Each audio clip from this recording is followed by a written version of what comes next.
Бір құдірет бізді өмірге жолдайды. Біз өмірді түсінбейміз, сол қайғы.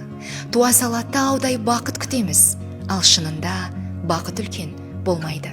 Лүпілдеген тамырындай шекенің, жеке сағат, жеке тәулік, жеке күн. Үлгермейміз түсініп те, байқап та кейбір сәттің нағыз бақыт екенін. Құс сияқты сезінбейтін қанатын, бақыт сәби білмейтұғын әлатын.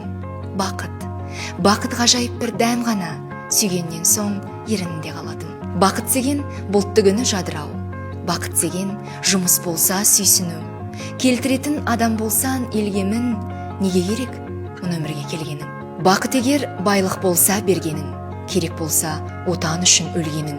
Өмір мына лыпып тұрған ұстара, өлім келсе қайтуысың тұстара. Бар ғұмыры басқа қонған бақыттың, көбелектің ғұмырынан қысқарақ. Бір құдірет бізді өмірге жолдайды.